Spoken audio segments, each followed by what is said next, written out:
Assalamualaikum warahmatullahi wabarakatuh. Berjumpa kembali dengan channel Dunia 1001. Semoga keberkahan dan kebaikan tercurahkan untuk kita semua. Amin amin ya rabbal alamin. Pada kesempatan kali ini saya akan mengisahkan tentang kisah Abu Nawas yang ditugaskan untuk merubah air laut menjadi tawar. Berawal dari baginda raja yang mempunyai seorang menteri kepercayaan yang senantiasa menampinginya. Menteri itu bernama Abu Jahal. Namun kepercayaan yang diberikan baginda raja sering dimanfaatkan oleh Abu Jahal untuk memperkaya diri sendiri.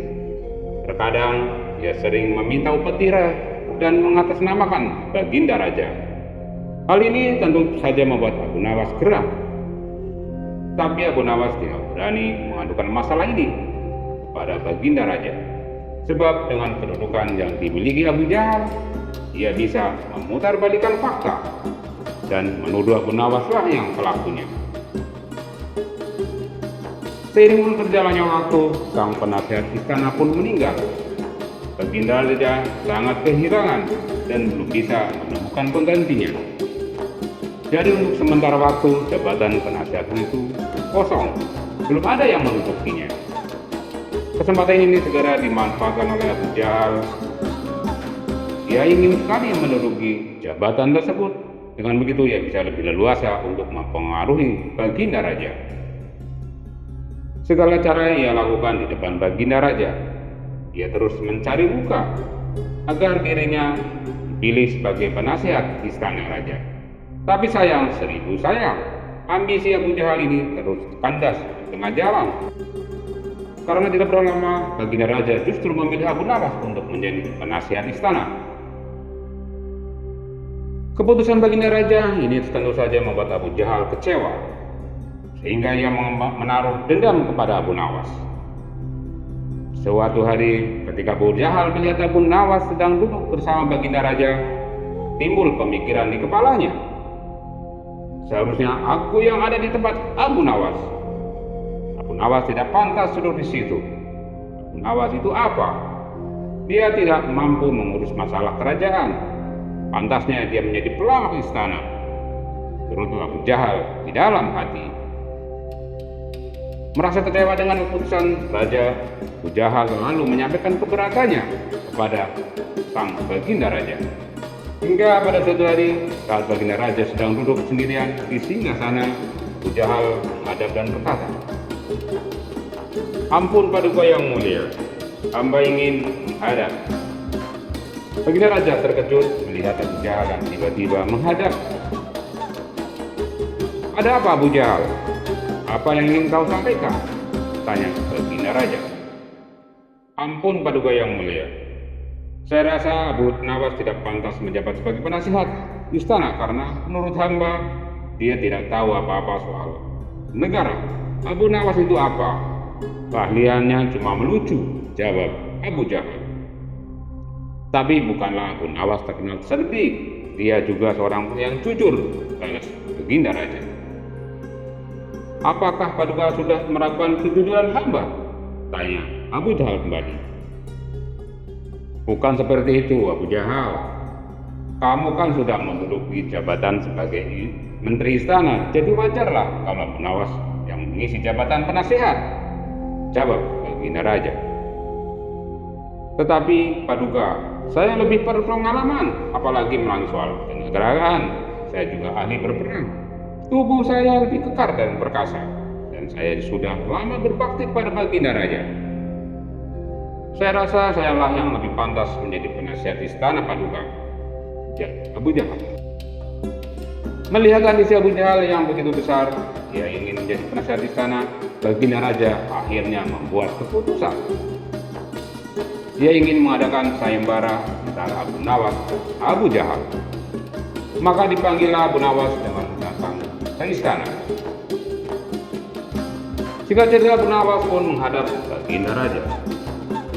"Ampun paduka yang mulia, ada gerangan apa paduka memanggil hamba?" tanya Abu Nawas.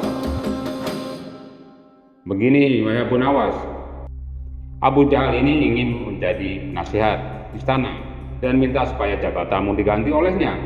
Tapi aku juga tak mungkin memecatmu begitu saja. Nah, biar adil, maka aku putuskan akan mengadakan sayembara antara berdua. Jadi siapa yang menjadi pemenangnya, dialah yang akan berhak menjadi penasihat istana, kata sang raja. Sejenak Abu Nawas pun terdiam. Abu Jahal pasti punya rencana busuk, jangan sampai dia menjadi penasihat istana.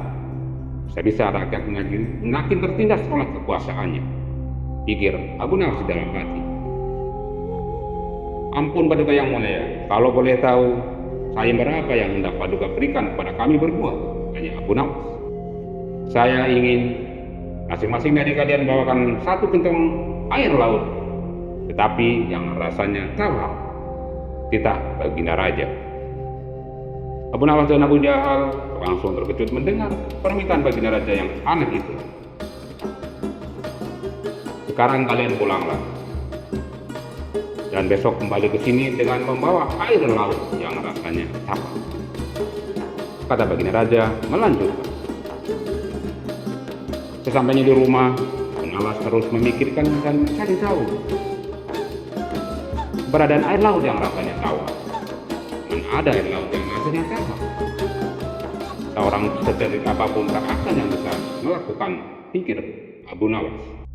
Sementara itu Abu Jahal mulai berpikir untuk curang. Ia memasukkan air sumur ke dalam gentong untuk dibawakan ke istana. Baginda Raja pasti percaya meskipun aku berkata bohong, karena aku tahu aku adalah menteri yang paling dipercaya, kata Abu Jahal di dalam hati. Keesokan harinya, Abu Nawas dan Abu Jahal datang ke istana dengan membawa gentongnya masing-masing. Bagaimana, apakah kalian sudah mendapatkan airnya? Baginda Raja. Sudah, Paduka yang mulia, jawab Abu Jahal dan Abu Nawas serempak. Kemudian Abu Jahal maju ke depan menyerahkan gentongnya. Ini Paduka yang mulia, air laut permintaan Paduka. Baginda Raja pun lalu mencicipi air yang dibawa oleh Abu Jahal. Bagus Abu Jahal, ini rasanya tawar. Tapi benarkah ini berasal dari laut? Tanya Baginda Raja. Benar yang Paduka. Saya sengaja mengambil dari laut yang tidak diketahui oleh banyak orang, jawab Abu Jahal penuh percaya diri. Sekarang tibalah giliran Abu Nawas akan gentong miliknya. Dan ketika Baginda Raja mencicipi air yang dibawakan oleh Abu Nawas, dia pun langsung berkata, "Hai Abu Nawas, kenapa rasanya masih asin dan petir? Saya akan memintanya air laut yang rasanya tawar," tanya Baginda Raja kepada Abu Nawas. Ampun Paduka yang mulia, tapi memang begitulah air laut. Ampun Paduka yang mulia, tapi memang begitulah rasa air laut, balas Abu Nawas. Baiklah, karena lomba ini dimenangkan oleh Abu Jahal, tentu dia yang akan menjadi penasihat di sana, tutur Baginda Raja. Mendengar hal itu, Abu Jahal sangat kegirangan. Dia sudah tak sabar ingin menduduki jabatan tersebut. Ternyata sangat mudah mengelabui Baginda Raja, pikir Abu Jahal di dalam hati. Tetapi Baginda Raja kembali bertanya, "Abu Jahal, di mana kamu menemukan laut yang airnya tawar? Antarkan aku ke sana. Aku ingin mandi di sana," titah Baginda Raja. Seketika wajah Abu Jahal menjadi pucat pasi, tubuhnya lemas, gemetaran.